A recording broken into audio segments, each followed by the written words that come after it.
an alcoholic. My name's Kenneth Jackson. Hey, everybody. Wallace, thank you for asking me back. I was here one time before. I'll tell you a little story about that so you'll know how far that thing reaches. I was at home one night. It's been about 2 years ago. A guy called and he said, "Is this Kenneth Jackson?" I said, "Yes, it is." He said, "Are you a friend of Bill W.?" I said, "Yes, I am." He said, "You don't know me. I'm from Hartsville, South Carolina. But we're celebrating our 10th anniversary. I'd like for you to come down and speak for us."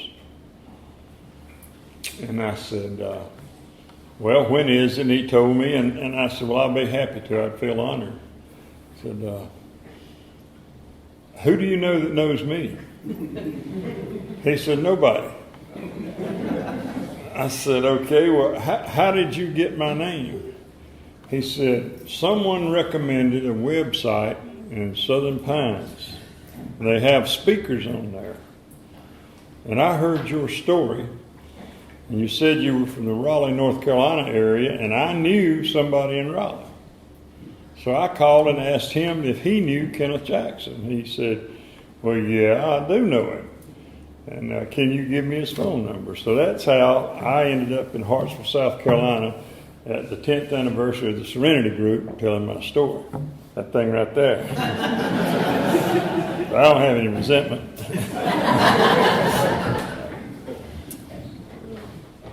Whoever prepared that food, thank you. It was wonderful. I didn't have anything that I didn't thoroughly enjoy. It was very good. Thank you. My sobriety date is April 1st of 1981. Now, I'm not going to spend a lot of time talking about my childhood and my father and my mother and my immaturity. I can tell you my father was an alcoholic of the very harsh kind, but he died sober in 1988. And I was glad to have spent, he got sober in 1976, and I was fortunate that I had 7 years to spend and not only enjoy my father, who I'd never known before, but to make a lot of amends. We had a lot of very tearful moments together. But I really, if there's anything I want to say, especially to anybody new here, the future of Alcoholics Anonymous is in your hands. And the stewardship of it is in the hands of the old-timers. Grab you an old-timer and hang on to him and learn where this program came from and what we have to do to keep it to what it is today, because that is of the utmost importance. I am blessed that when I came along, I spent a lot of time with a lot of old-timers. And the biggest reason was they said I was a hazard to the newcomers. They tell you, Jim Pearson's favorite terminology for me is, he's crazy as hell, leave him alone. And, but I woke up sometime in the later part of 1980, and it was no different than any other day for the 3,000 days preceding it, except I didn't want to drink. I was sick, had been sick for a while. I weighed 164 pounds, and I had a 42-inch waist, and my liver was hanging out over my belt like a cantaloupe. I was yellow as a buttercup, and I was dying, cirrhosis of the liver. Didn't know anything about Alcoholics Anonymous, didn't know anything about God, didn't want to know God, truly believed that I did not believe in God. But somewhere I wanted to stop drinking. And I had no idea how to do it. So I started that day with, I'm not going to drink today. And that went on for about 2 hours. And then I got to throwing up and shaking, and I had to take a drink. I had to stop. And after I took the first drink, the compulsion set in, and it was just like the day before. And that went on for several days.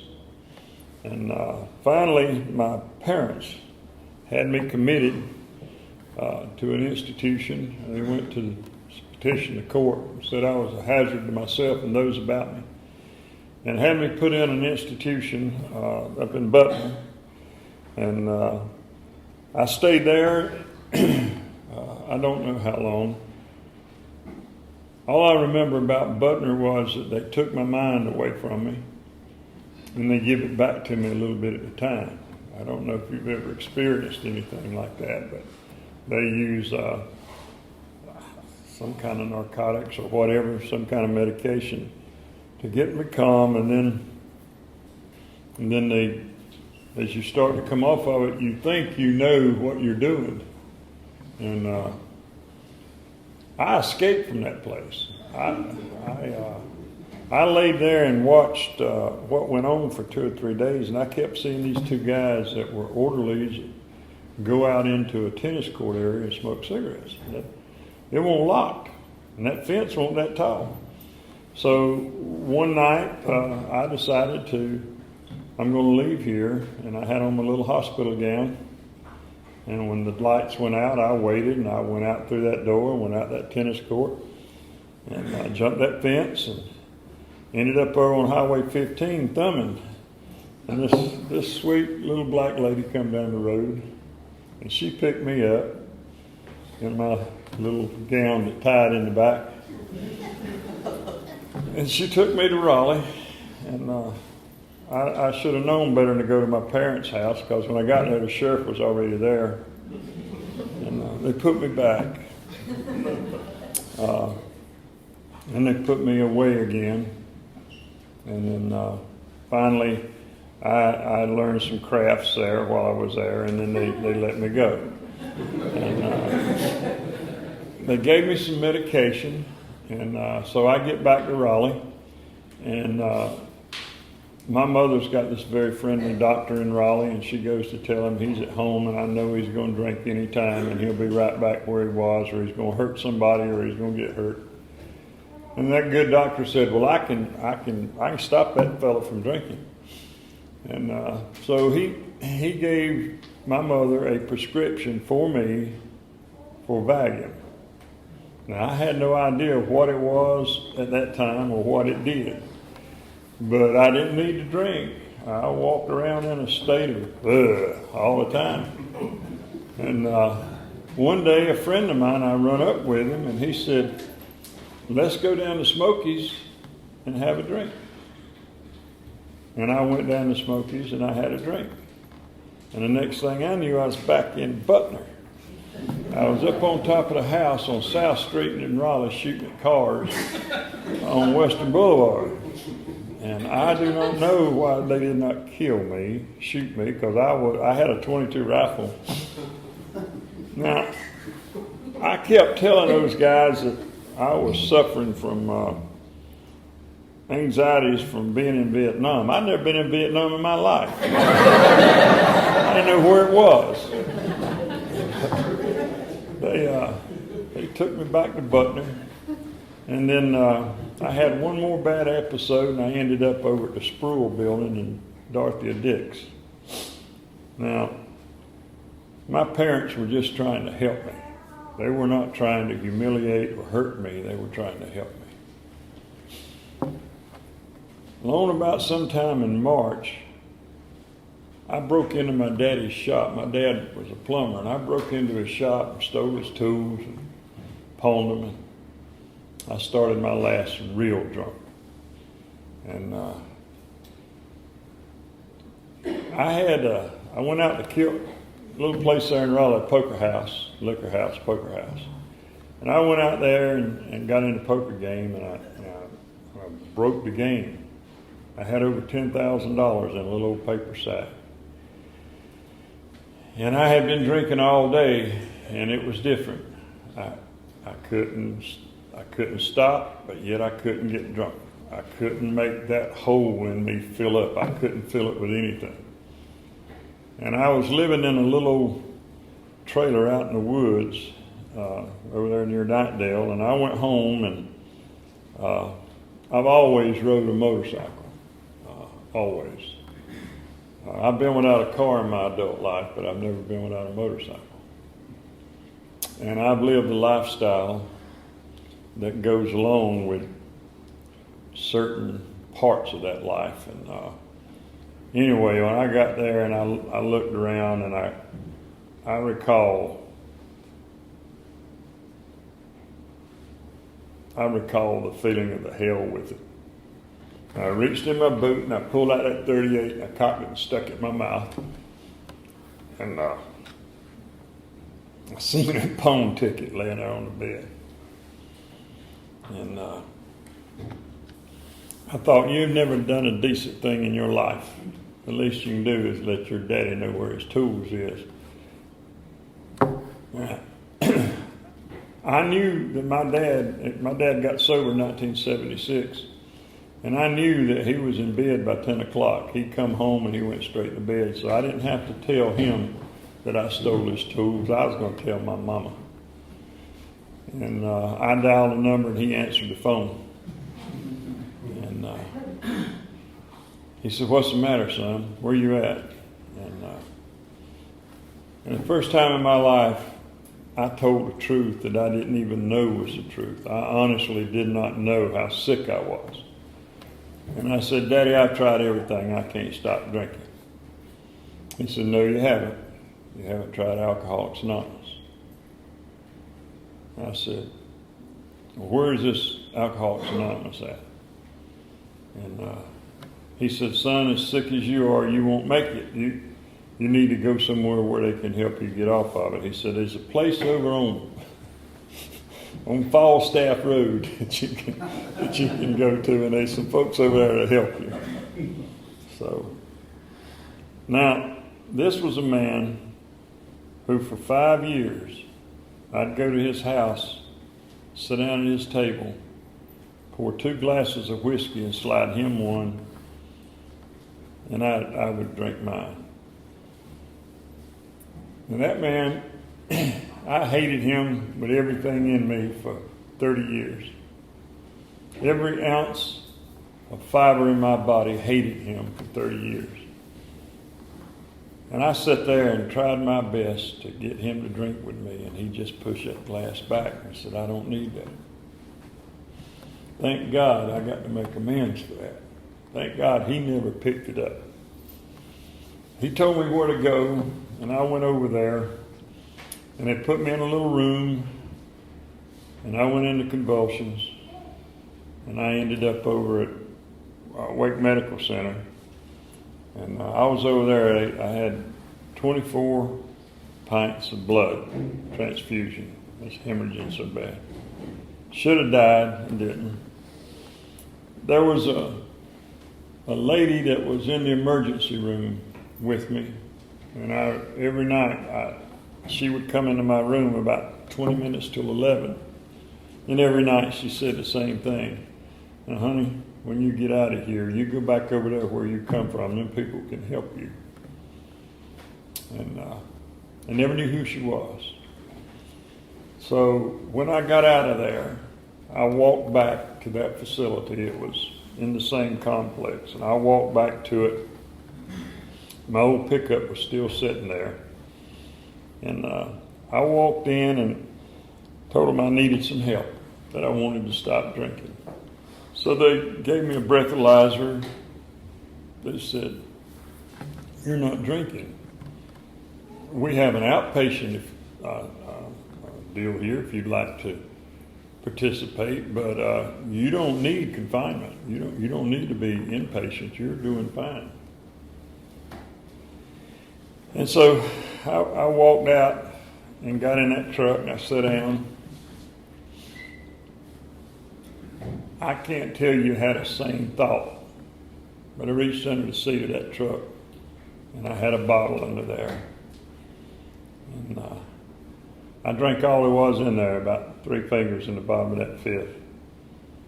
I got out of the truck, walked back in there and found that little old girl, and I blew in her face and I said, "Will you take me now?" And they did. Now, I told you earlier about shaking my liver. They put me in detox, and it took 5 days for me to detox off of. that little bit of whiskey that I drank. The day that I got out of detox, they had this, everybody got into a common area, and they read from the 24-hour book. You don't see that much anymore. But I was sitting there, and they started reading all those these and thous, and I just proceeded to tell them right quick what I thought of their these and thous. If that's all you got from me, I'll find somewhere else to go. Great old big black guy. Bigger than I am now. Big guy. Looked at me and said, "Boy, you sit down, shut up, and listen." I'm from Harney County. He ain't going to talk to me like that. If I grab me a lamp, I'm going to go upside his head. He started laughing at me. He said, "You can't even stand up. Who you think you're going to hit with that lamp?" Well, here comes the security. They're going to throw me out of there. Well, this big guy goes and stands in the back door and says, "We can't help him out there. I can handle him. I can control him. Don't worry about it." So when they put me in whatever that regular, it won't detox, but it was the next thing. I don't know what you call it. Triage. I don't know what it was.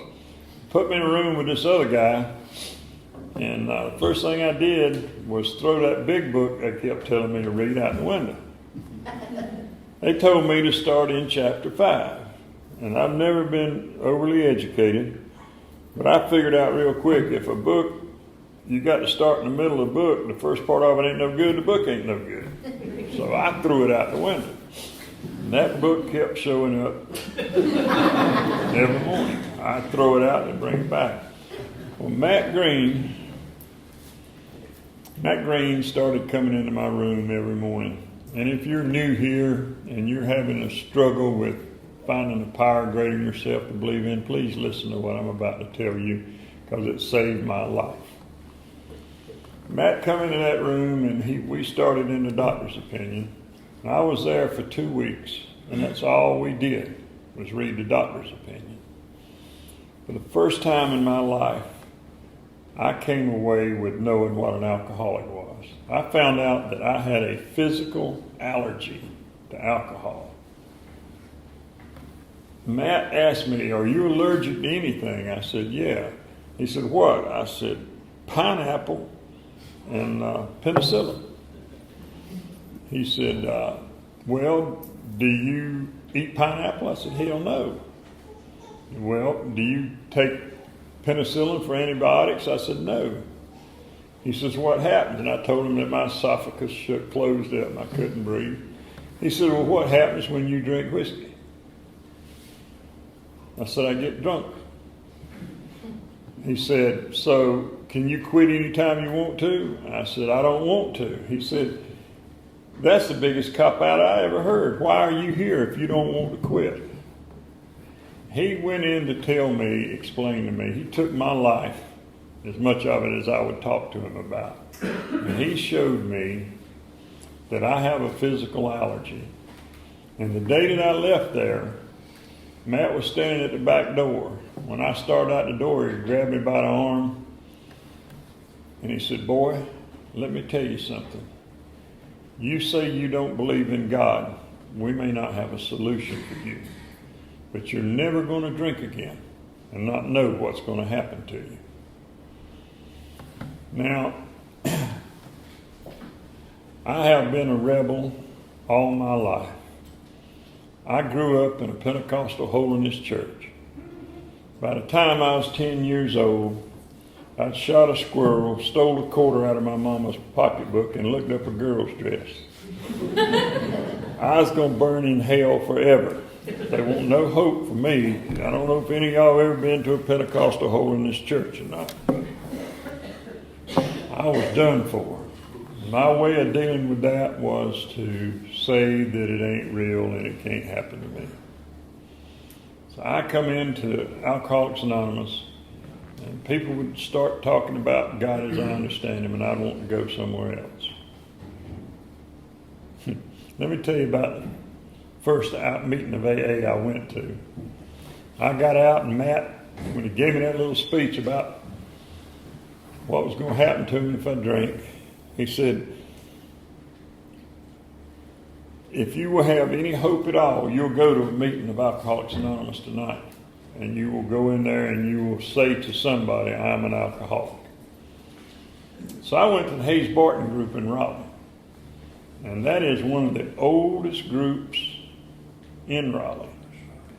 Now, what I'm about to tell you ain't going to make a lot of sense to you young people, but it will to you older ones. I walked in that door and I looked around, and everybody in there had no hair or blue hair. Them ladies back then, they put this rinse in their hair and it looked blue. It's gray, but it looked blue. And I'm looking around there. There ain't nobody here going to be alive to give me my 20-year chip. So I start making a beat for the door. And this little old lady, about 4'11", caught me and she said, where are you going, darling? I said, I got to go somewhere where I can identify. She said, oh, we can identify right here. You come on back in here. Mary Alice Poole had been sober about 35 years in. And she got me in there and she set me down beside of her. They would say someone would mention God. It was a discussion meeting on Monday night. Someone would mention God and I'd get up to leave and she'd pull me back down. And that went on for a few months. And finally, one day she said to me, do you ask God to help you stay sober every day? I said, Mary Alice, you know I don't believe in God. She said, honey, I didn't ask you to believe in God. Do you ask him to help you? I said, Mary Alice, I'm a lot of things, but I'm not a hypocrite. If I did that, I would feel like a hypocrite. She always called me darling. She said, darling, if we can keep you sober, we'll deal with your hypocrisy later. She said, tonight when you go home, I want you to kneel down and say, thank you for letting me stay sober today. And in the morning, when you get up, I want you to say, please help me stay sober today. I said, Mary Alice, you're asking me to do something that it's a lie. She said, okay, do you love me? I said, I think so. She said, well, would you do it for me? All right, I can say the words. I can do that. So I go home, and I make sure ain't nobody listening, nobody around. I said, I appreciate you letting me not drink today. And that was it. And the next morning, I said, just so you understand, I'm doing this for Mary Alice. Help me stay sober today. And that went on for a long time. Mary Alice died in 1985. And I don't know when I quit praying for Mary Alice and started praying for Kenneth. But it just kind of evolved, you know. It just kind of happened. I truly believe that I did not believe in God. Let me tell you about an experience that I can look back on and realize that I took step 1, 2, and 3 right then and there and didn't even know I did it. When I went into treatment, I couldn't work, but I had a truck. I'm a truck driver, or was a truck driver. And I had a truck. I couldn't work very much, but I'd work once in a while. And when I'd been sober 3 months, I decided that I needed to go back to work. So on a Sunday afternoon, I went to the Hills group. I loaded the truck on Saturday, went to the Hills group on Sunday afternoon in Raleigh, and then I got in that truck and I took off. That was quite a trip. I run up behind a car over west of Asheville there on 40. He had an Easy Does It bumper sticker on his car and a CB radio. So I got on the radio and asked him, was he a friend of Bill W.'s? And he said, yeah. said, that's a nice thing to know. He said, are you? I said, yeah. He said, I've been sober 3 months. I hadn't drank in 3 months. That sober term is relative. He said, how long you been sober?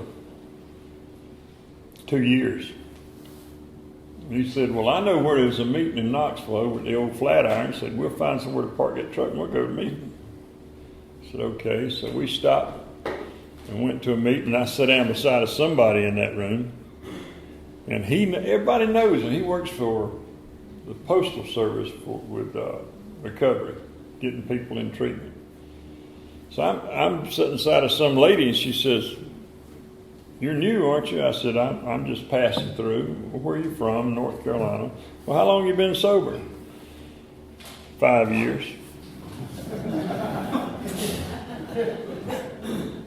We get back in the vehicles, and we're heading on across there, and it's about a 3.5 hour drive over to Nashville. And he said, you know, I know a little old clubhouse over in Nashville that has a midnight meeting on Sunday night. He said, you want to drop in there for that? I said, yeah, that'd be good. 7 years. Somebody asked me.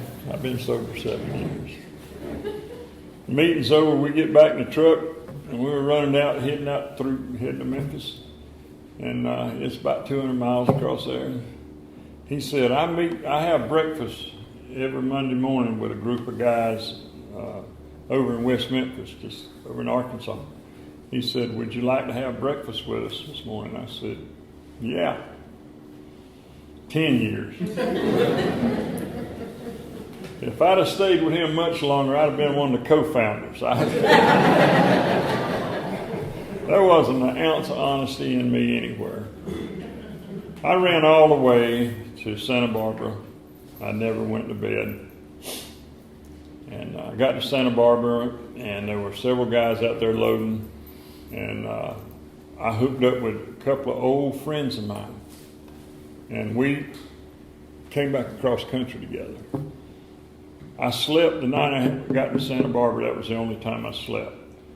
After I left West Memphis, Arkansas, I didn't talk to anybody in AA. I didn't see anything in AA. Got to Santa Barbara, unloaded, reloaded, heading back across together with my old playmates and my old playpens, doing what I do. And we ended up at a little old nightclub just south of Houston out there in Pasadena, a place called Gillies. Had one of them mechanical bulls and all that. Man, I'm in my element. My buddy, he blew his brains out in a drunken stupor. He reached up in the side pocket of his truck and he said, here, Smoke, you get the poison. And he took that lid off that bottle and he skipped it across the parking lot and it's going bing, bing, bing. And when I watched that lid, I don't know who I heard say it, I don't know when I said it, but I had heard it. You might as well throw that lid away if I take a drink, because you won't be needing it. I said, let me get a chaser. I went and got in that truck. The next time my feet hit the ground, I was in Raleigh, North Carolina. I delivered my load to the farmer's market and I put that truck up for sale.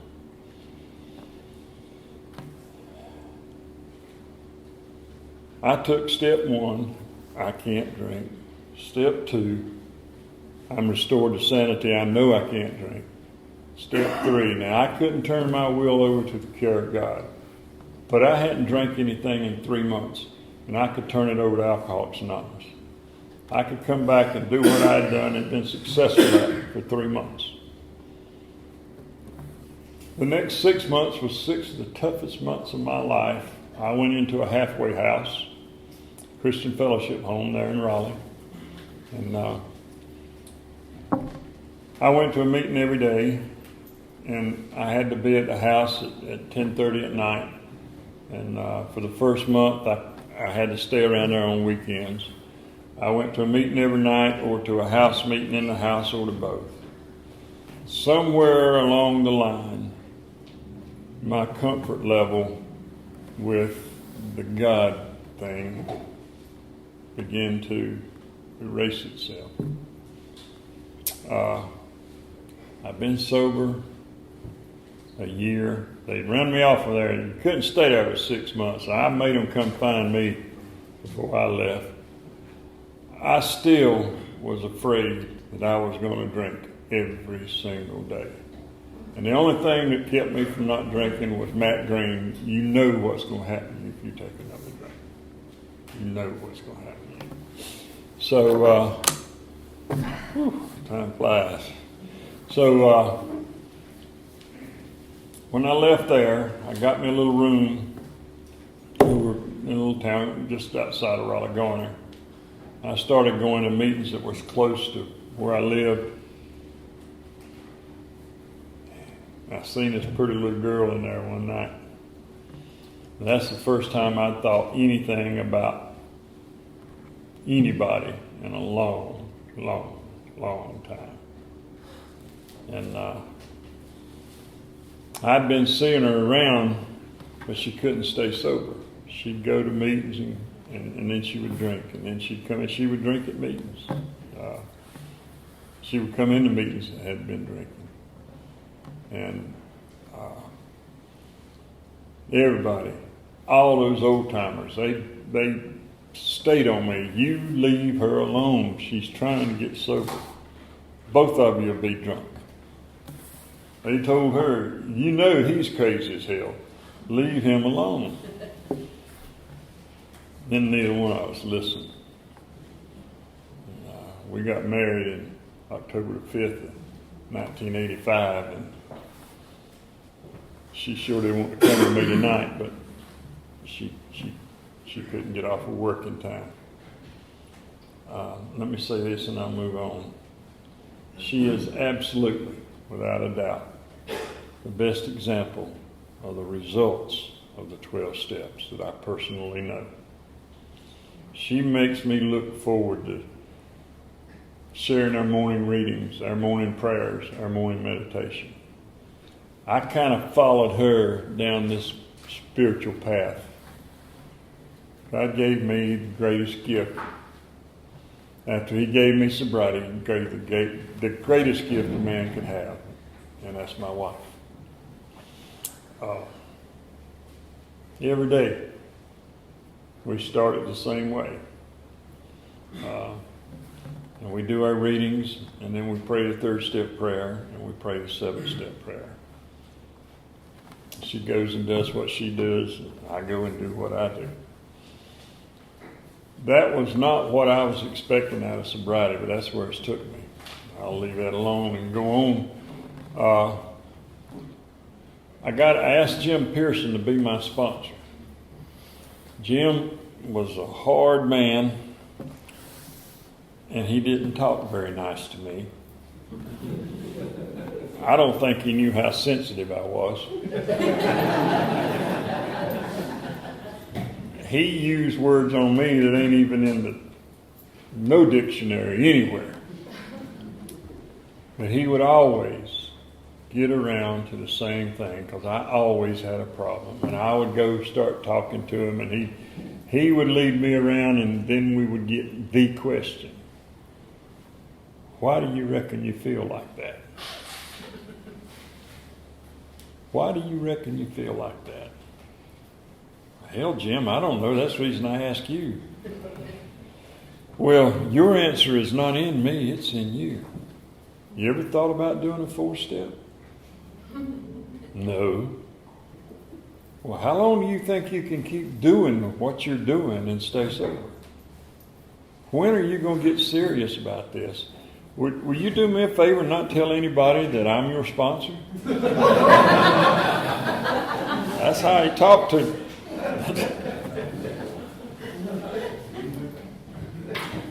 I finally started doing the steps. I called Jim one morning, and I said, Jim, I'm going to go help some underprivileged drunks. He said, you're going to do what? I said, I'm going to go help some underprivileged drunks. He said, what are you going to do? I said, I got a new guy that I took to a meeting out of ATC the other night, and I'm going to go pick him up, And we're going down under the Bowling Avenue Bridge and take some coffee down there and maybe save some souls. He said, "You do that." So I get seldom seen, and we go down there, and there's 5 or 6 of them under there. And let me tell you how this one guy knew me, and the way he knew me was when I was about 4 months sober. I went stark raving crazy one Sunday morning, and I just knew I was going to drink, so I went to ATC and talked to. I knew some of those counselors out there, and I'm talking to them, trying to tell me what I can do not to drink. They said, "Go find a drunk to help." So I go back into Raleigh, and right there I turned left on Blunt Street. And right there on the corner of Harrington and Blunt, there's this drunk down on right there in Moore Square, and he's puking, throwing up on the sidewalk on his hands and knees. So I jump out and I get him up. "Are you going to be all right? You going to be all right?" And I run across the corner over there and got a bottle of Mad Dog 2020. Brought it back over there, and I give him a few sips. Well, when he got enough in him to quit throwing up, he just grabbed his bottle and went off on down the street. But I didn't drink. So this Sunday morning, seldom seen Sid and I are under the Bowling Avenue Bridge, and we got this coffee and these country ham biscuits, and these guys are coming up, and I seen this guy over there behind a pole. I said, "Come on out here and have some of this coffee, bud, and we got some biscuits here." "No, I ain't coming out there." I said, "You think I'm a cop? I'm not a cop." He said, "I know you ain't a cop. I know who you are." I didn't know who you are. I said, "Who do you think I am?" He said, "You that damn fool who bought me a pint of wine and spent an hour telling me how not to drink it."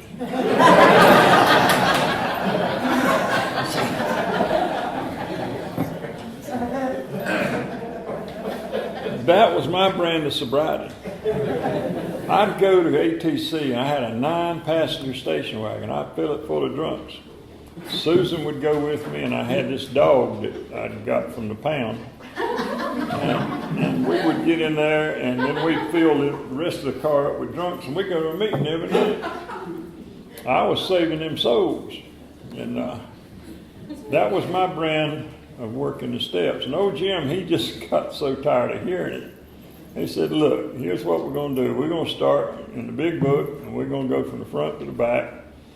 And everywhere there's a question mark in that book, and the 12 and 12, we're going to answer those questions. And either you're going to do that, or you're going to get another sponsor." I said, "I don't need you anyway." He said, "I damn sure don't need you." So Jim, when I didn't show up for 2 of our little get-togethers, he came to the house. And he opened the book, and I said, "What page you want to start this on?" He said, "Might as well start on that blank one, because that's where you're at." He said, "I want you to write down the 5 things that you think that you can achieve in sobriety." I couldn't write anything down. I didn't have any goals. I just didn't want to drink. And we started through that book. Step 1 in the 12 and 12, right in with Bill's story, right on through. And when we got through, I had 3 composition books of answers to those questions. Every question in there. And if you want to have some fun, pick up the 12 and 12 sometime and answer those questions in the 4th step. See where you're at. But when I got through with that, I had a spiritual awakening. I struggle with putting an entity, an identity, to that entity. But I knew that I want the biggest thing in the world. I knew I want the greatest thing in the world. I got involved in service work in my home group. I moved down into Johnson County, McGee's Crossroads, and I told Jim, I said, you know, I miss my home group in Raleigh. He said, well, what do you miss? I said, I miss the companionship and the stewardship, and I miss the guidance. He said, well, if you want a group just like you had in Raleigh, start a group. So I talked to a couple of guys, old timers. One of them, Mike, had been sober about the same amount of time I had at the time, and Lee Calder had been sober maybe 10 years more than both of us. And we had an organizational meeting under a peach tree in Mike's backyard, and we started the Crossroads group. And that was in 1997. That's my home group. We studied the steps in the tradition and a tradition on Monday night, closed meeting. On Thursday night, we have an open discussion meeting. In the last Thursday of the month, we invite a speaker in. I don't miss my home group for anything unless it's something I'm asked to do in AA. I would be right there tonight.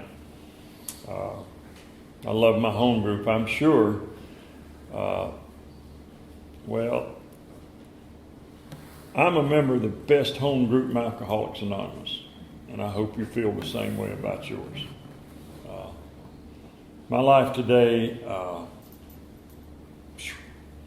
I was so broke I couldn't even pay attention when I got sober.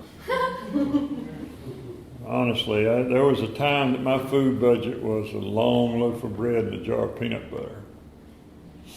I had completely destroyed any relationship that I had with 3 children. My daughter eloped to keep from having me at her wedding. I was dead to them.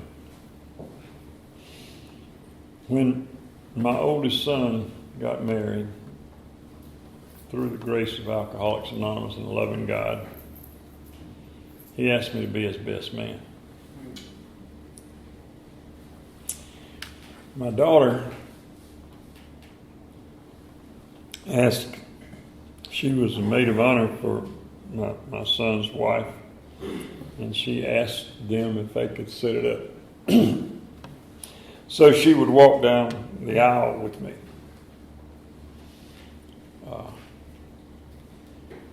Father's Day, she sent me a cup. She said, I know I'm your favorite. My youngest son is in business with me. And I'll be glad when I learn as much as he knows.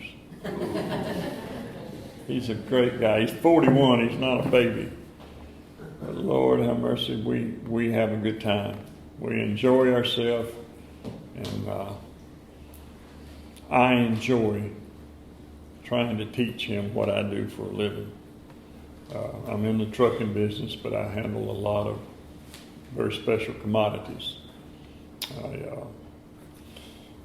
I work with the pharmaceutical industry, and I work with the NASA program. I do a lot of security work for the federal government. So I was sponsoring this guy, the trial attorney for the state attorney general's office in 1988. I got a prison record. I got a lot of stuff. He comes over and picks me up for lunch and takes me to the governor's mansion. And through his political connections, he had my record expunged. And it just opened all kinds of doors for me in the business that I'm in. I can't tell you how much a pleasure it's been. Anything and everything that's of any value in my life today is a result of Alcoholics Anonymous. the opportunities that I've been given and taken. And I learned early on, if you want to call 20 years early on, I learned that if I would apply the traditions of Alcoholics Anonymous to my business, I was amazed at how easy it was to run a business. If I applied the principles of the traditions in my marriage, how much better my marriage got. In my family, in my neighborhood. The principles and the steps and the principles of anonymity and the traditions has changed my life. I thank God every day. I'm getting ready to sit down, but I got two things I want to say to you. My morning prayer. Father, thank you for letting me wake up this morning. Thank you for Alcoholics Anonymous. Thank you for my willingness to pray, to seek. Lord, thank you for being there before I knew you were there. Father, please guide my thinking. Please help me treat people the way I want to be treated. And if I have an opportunity to help someone today, please make me available. And the other one is, any idiot in the world can cut open an apple and tell you how many seeds in it. Can't nobody tell you how many apples is in one seed. Thank you for letting me do this.